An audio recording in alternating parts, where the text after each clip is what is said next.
write the loan, they have the property and the person. That's what they look at, right? They look at the credit, the income, et cetera, for the person, and they get an appraisal on the property. So now a little bit of time's gone by. Do they still have the property? Yes. Do they still have the person? Yes.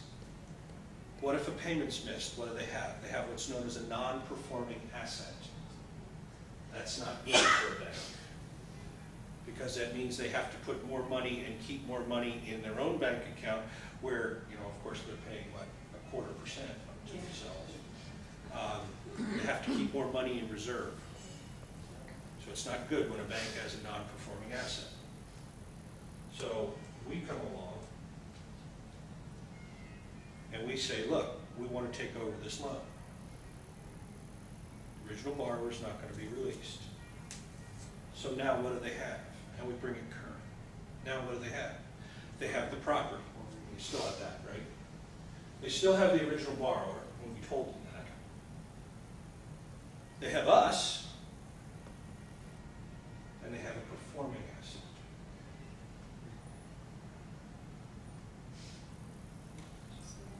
That's why banks don't call them. That's why they don't call. But only if you do them right. Only if you do it right. Let's talk about that. Oh, cool. Well, let's slide that in here. So let's conclude. Federal government superseded state laws. Now, one thing that I will always do is I have available, if you really want to argue with me exactly what the statutes say, I have support, citations to authority for everything I'm telling you. Okay? I can't tell you how many times people will come up to me and say, I heard that you can't sell houses that have vinyl siding on them. And my response to that will be, what's your authority? And your uncle is not an authority, okay? Unless he's a federal judge, your uncle's not an authority on that, okay?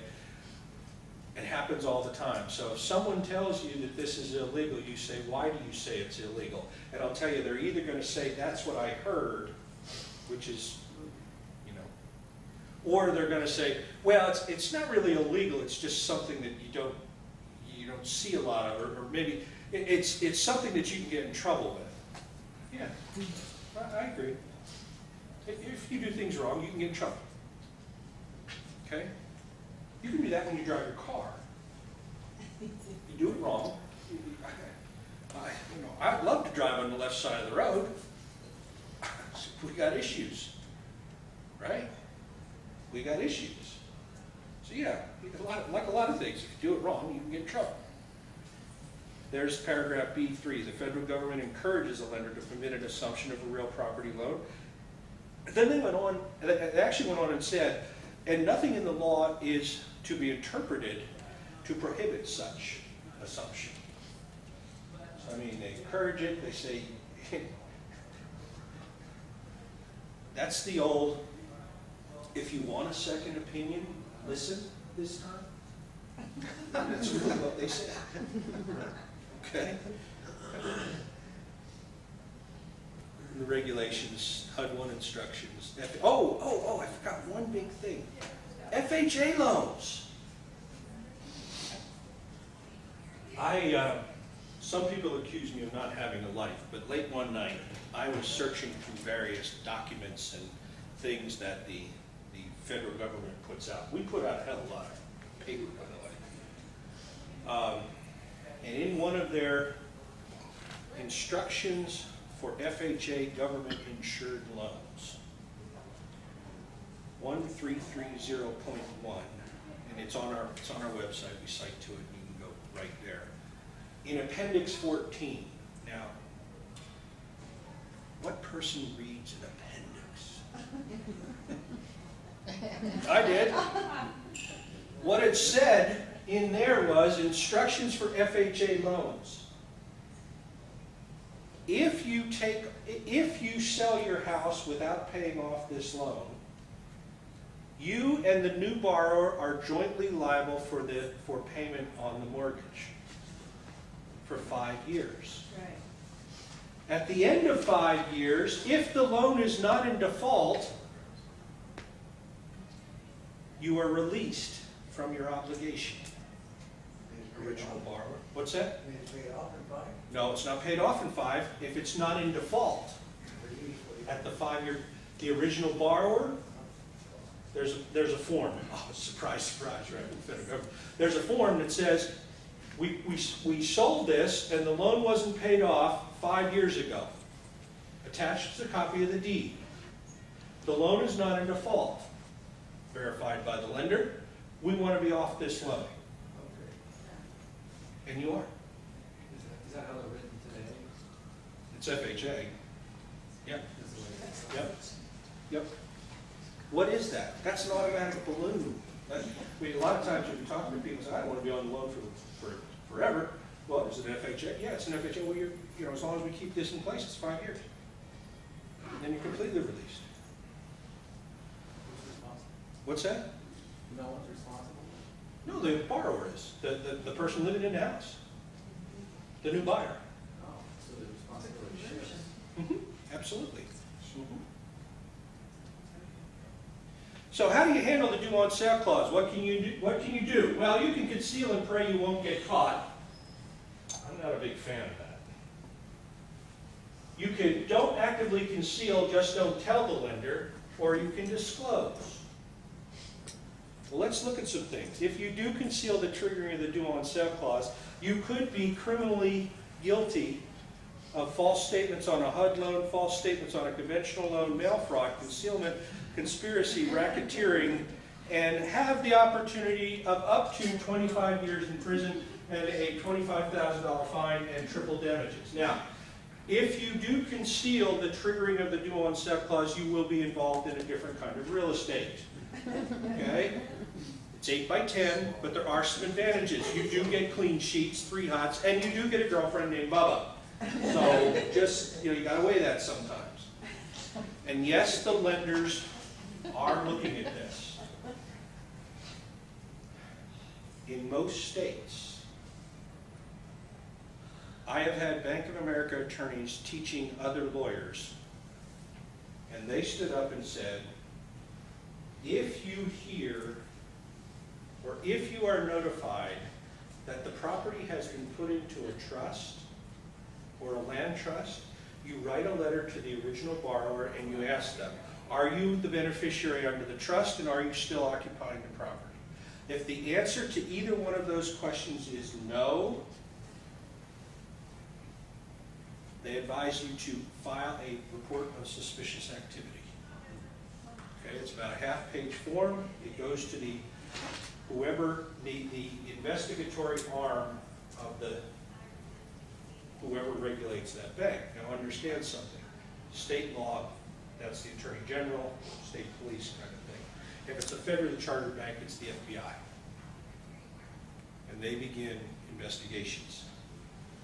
And they will talk to every single person you've ever sold a property to or bought a property from, etc. Okay? Just ask Greg Pinio. Anybody know here Greg Pinio? Greg Pinio is a guru out of Seattle. One of the best storytellers I've ever heard. Very, very good real estate guru. Spent a year in federal prison because he put 2 loans on the same day on his property. I'm sorry, could you explain that again? How you can, if it goes in a trust? If it goes in a trust. See, the Garn St. Germain Act, the gurus will tell you that you can avoid the due on sale clause if you put it into a trust. Okay? Garn St. Germain does say that if you put it into an inter vivos trust, they can't trigger the due on sale clause. But you have to realize that the paragraph actually goes on. It says, if you put it into an inter vivos, they cannot trigger the due on sale clause if you put it into an inter vivos trust, and the original borrower is the beneficiary, and the occupancy of the property doesn't change. Okay? That's why they asked the 2 questions. Because if that's the case, it looks like now you're trying to conceal that the due on sale clause has been triggered. And And Bank of America and some of the other lenders are getting very, very aggressive on pursuing those. Particularly the more successful you get, the more they will pursue you. Why? It's great press. Great press. Now, I don't know who it was this year, but every year, in March or April, there's a tax suit filed against somebody. Every other year it's Willie Nelson, but I don't remember who it was here. Why do they do that? Well, because it's tax time and they want people to pay the taxes. Well, that's what happens here. They want to shut down some of the real estate investors and things like that. So that's what happens, and it makes great press. So the bank follows up to confirm that you're still an occupant? Yes. They'll ask you that question. Now, in a lot of times, I mean, you can lie if you want. I don't advise that. And I don't advise just not telling the bank. That's true. You won't get into criminal trouble if you don't tell the bank. But realize, if you don't tell them and they do find out, there is the opportunity for them to call. Yes, sir. Is there a real issue that they just aren't getting as much interest if the loan was refinanced or went properly? What's a real issue? I have seen in my career 6 times when loans had been called because they'd been sold. A lot of it happened back when TARP was going on, and the companies were dumping the quarter, what they call dumping the quarter. If they're having a really bad quarter, they'll shove all their bad loans and things into that quarter, and they'll put them on the books in that quarter. Okay, I have a quarter shot, so you might as well make it really bad. Because then in January and the first quarter of the next year, they could say, well, we've improved by 10%. Well, 10% over every bad thing that you ever did. And then in the year, the last quarter of the next year, it's like, well, we've improved 30% over the quarter of the year before. Aren't we wonderful? Okay, now does that happen? Absolutely it does. How do I know that? Because I work for 3 insurance companies. And insurance companies can manipulate their books based upon the reserves that they have set aside for claims. We have a bad quarter. Stock price seems relatively stable. Let's bump the reserves for asbestos. Results tank. In January, it's you've taken your medicine. In January, or perhaps in July, you then can say, gee, you know what? I think we over-reserved back in the last quarter, so we're going to take some of that money and put it over here into revenue. And now we look really good. Okay? So, I mean, that does happen. So yeah, they were doing it back when TARP was coming in. A lot of banks will do it just because they don't want to set that precedence. They don't want people doing that. Don't get me started on trusts. I love trusts for probate avoidance. If you're using trusts for asset protection, don't, particularly here in California. Do you know in California and Texas that a trust is not a separate entity? If it's not a separate entity, it doesn't protect you at all. If it's not a separate entity, the trustee gets sued. And then they find out who the beneficiaries are, and they get sued. So if you have a trust, if you really don't like someone, make them a trustee of your trust and do something wrong. And then get sued. Okay, so what do? I like disclosure. If you want to go the disclosure route and really want to sleep at night, we have a system with full disclosure to everyone that has proven very safe, effective, and is, that should be one of the only ways to consistently be able to buy and sell homes without having a barrel of money. Okay? We disclose. We call it a really, really good lender letter. If you pull our contracts down from our website, yes, you can all get those, and they're all free. You can pull them down. There's a clause in there that you get to check the box that says, this is subject to the lender not disapproving of this transaction. How do we do that? Well, what we do is we write them a letter, advise them of the transaction before the closing. Okay? If they come back and say, yes, we're going to exercise our rights under the due on sale clause, then the transaction, it's a contingency in the contract that hasn't been met. You're back at the same point you were, except that you know that if you do a subject to, the bank wants to call a loan. It's happened once. Just once. In about 1,500 transactions. Yes? Was that an odd bank or banks that you've been dealing with? No, it was an odd bank. I will say if the loan is written by a very small credit union where the secretary is married to the bank president, who is also the guy who sweeps the floor, and is related to the teller, who's his daughter, and those are the only people employed by that bank, you might have an issue with that.